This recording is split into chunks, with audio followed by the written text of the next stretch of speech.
Okay, what's up? One Piece chapter 1000. Okay, I'm gonna leave this as pure and I'm gonna edit as little as possible so you guys can understand just the amount of hype that this chapter gave me personally, and the 3,800, damn near 4,000 people that were in the chat reacting with me. Chapter, guys, like I said, chapter 1000 was about a moment. I wanted it to be memorable, but it was more so about getting there as opposed to just, okay, I want, Kaido's dad or Katakuri, and I wanted it to be memorable. And boy, memorable it was. Woo-hoo! Okay, let's start. Chapter starts out. We see a step, like the staircase to the top. And it seems like Sicilian and the Musketeers, they've cleared the way. So Luffy can just straight up stroll up and get to the rooftop, right? And Sicilian, it's like an awkward moment with Luffy a little bit because Luffy's like, I still didn't forget what you did. And Sicilian, I think he expected to have like a long conversation with Luffy, and Luffy's like, all right, gotta go now. I gotta go. And Sicilian's like, okay, good luck. So good. So damn good. As we move on, the chapter only gets better and better. There were several impressive things here, right? We have Queen, King, and Marco. And I gotta say, Queen was impressive, Marco was impressive, King was not. And I think this comes down to expectations, right? King is the right hand of Kaido, the first commander. And so you expect a little more from him. Of course, Katakuri and Marco, they set the standard, they set the bar. And so King so far, I don't think he's lived up to that expectation that Katakuri and Marco have set. Even the portrayal from Ben Beckman, and to a lesser extent, Shiryu. For Queen being, just second commander, and of course that's unofficial, second, third commander, that's unofficial, but based off of bounty, she shouldn't be as important as King. Queen was impressive here because Queen showed off something that I'm not quite sure how it works. Queen, we know his devil fruit, right? He is an ancient Zoan. However, Queen has, I assume, experimented on himself, and he's incorporated it with his Zoan transformation, in which Queen has a metal elongated neck.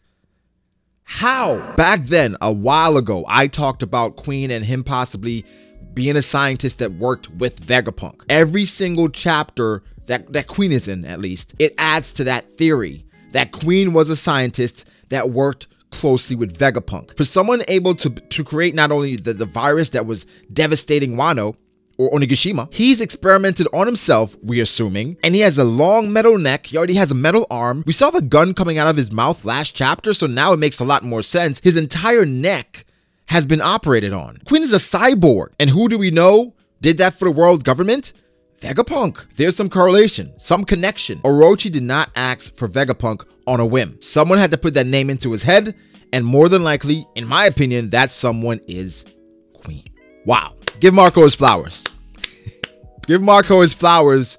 He accomplished what he wanted to accomplish. Marco, again, we talked about his fruit being devastating based on, we don't know the limits to the regeneration. But once he can regenerate, nothing is affecting him. Even Queen is like, well, is this man invincible? And Queen should know of King's powers, right? He's still looking at Marco like, bro, this dude is different.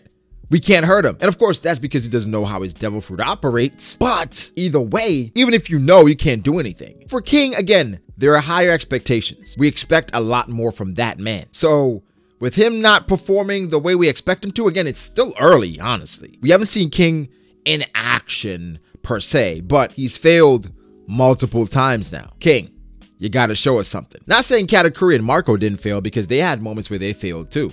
Marco failed in epic proportions, right? To the point that they said they got devastated versus Blackbeard. But again, that's versus Blackbeard. Marco was on an arena with admirals. So he's had competition that we don't know if any of these other commanders have faced. So Marco, I'm going to give you your flowers right now because you deserve them. You deserve them, Marco. But I want to let you guys know, if you're here for the first time, be sure to subscribe and like the video. We will be getting deep into chapter 1000. And sometimes people come along and they watch the reviews and videos and they don't even realize that they aren't subscribed. So look down. If the button is still red, click it, and then you'll become part of this family. Okay, thank you guys so much. Let us continue. Like I said, Marco got Zoro to the rooftop, and then we veer away, and this was surprising because I thought it was over. Ace stuff.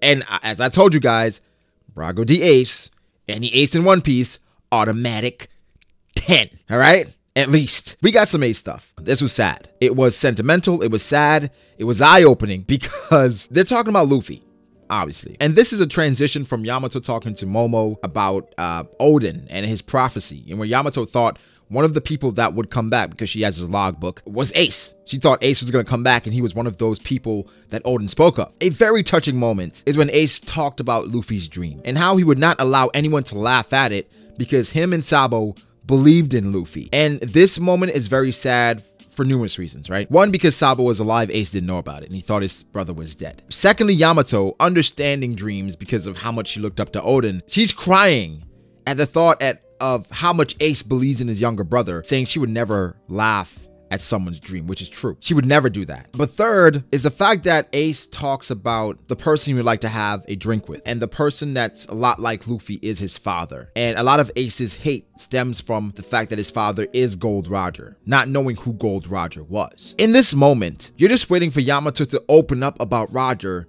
so Ace can see and understand the type of father or the type of man his father was. Because he doesn't know him. All he knows is what people say. I feel like this was such a key moment because if Yamato had broken down, well, the great man who said these things was Roger. And people are speculating that Joy Boy could be the great figure, but we know Roger obviously said it, and we saw how much Ace believed in Luffy. So if Ace knew his father or got to know him, his perception would be completely different because Oden said it. Whitebeard was great, but Roger was great as well. So it was sad because Ace in that moment, man, from Sabo to Luffy to Roger to Yamato asking, hey, Ace, are you going to come back? And he's like, of course.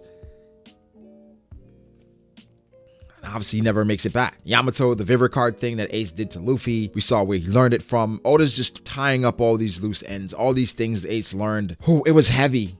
It was really heavy, man.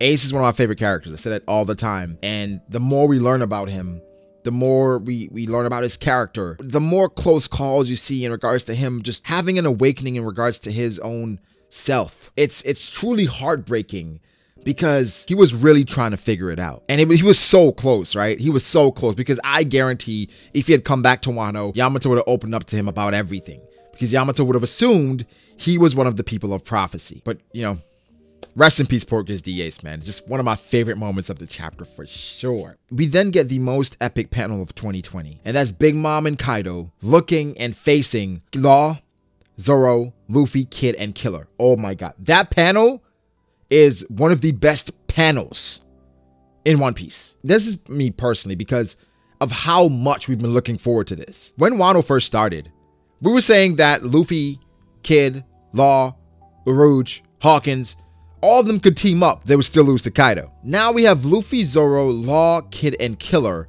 facing Kaido and Big Mom.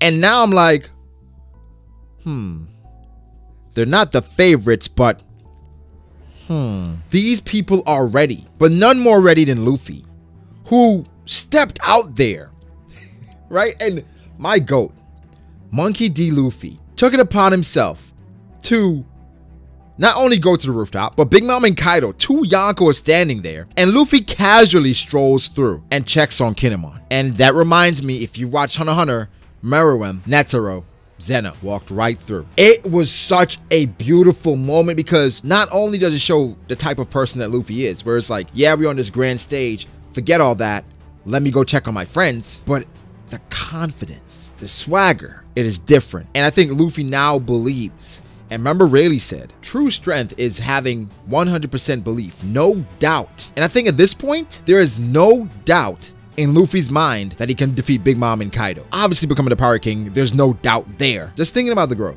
and where Luffy's come from. Bro, he punched a fish in chapter 1, and he punched a fish now in chapter 1000. My chat, all this, like, the chat was amazing today. Amazing. Everyone was so excited. Overwhelmingly positive comments about the chapter, because of not only what it meant, but what it represented. This is a milestone not only for me or you, it's a milestone for the entire community. We've all gotten here together. And someone even said, yo, Brago, you've made this weekly experience amazing. Without you, I don't know what it could have been.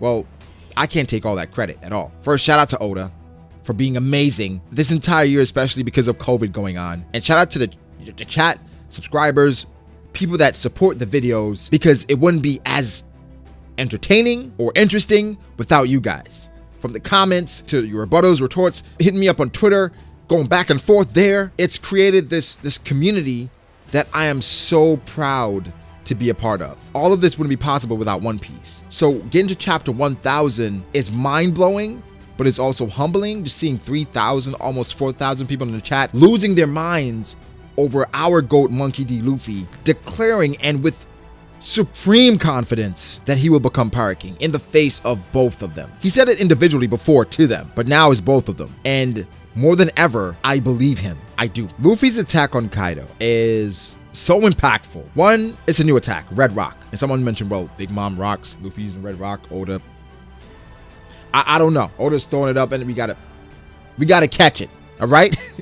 He's doing it. Luffy hit Kaido with a Red Rock, and it seems to be a variant of Red Hawk, but it's just Gear 3rd. But I think it's a bit more to it. I think Rio is incorporated. I think Luffy's found a way to use Gear 4th in every single form, which I think that's going to be Luffy's awakening.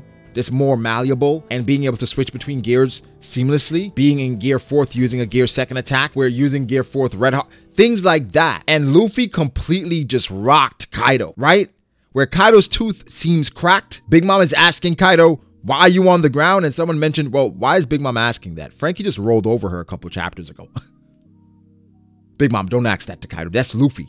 Completely different. But Luffy doing that, Kaido's expression, Big Mom's expression, he's different now. I also like the panel when Luffy walked between them. It looked like Kaido was about to do something and Zoro's just ready. I love that panel because it shows that Zoro, he wouldn't let them just hit Luffy off guard. No way. Love that so much, bro. Man, I love the Straw Hats. I adore the Straw Hats, bro.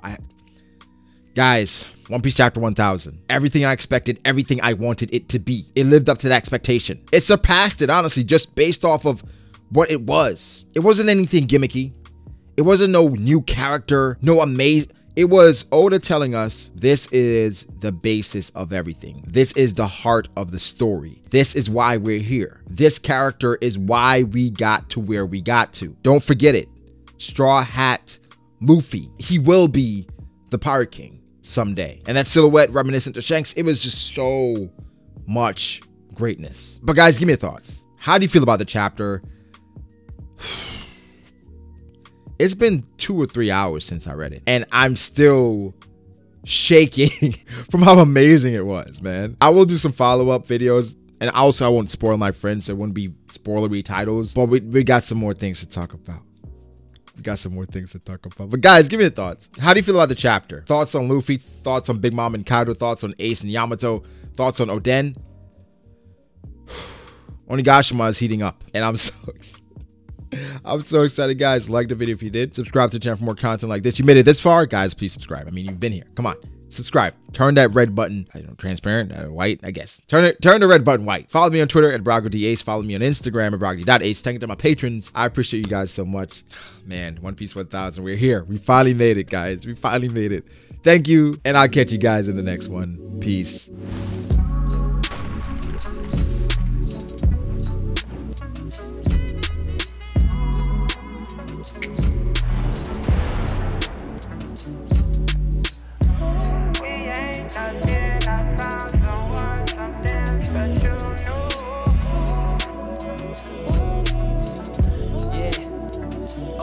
I start doubting me, I felt lost. I rewrite it.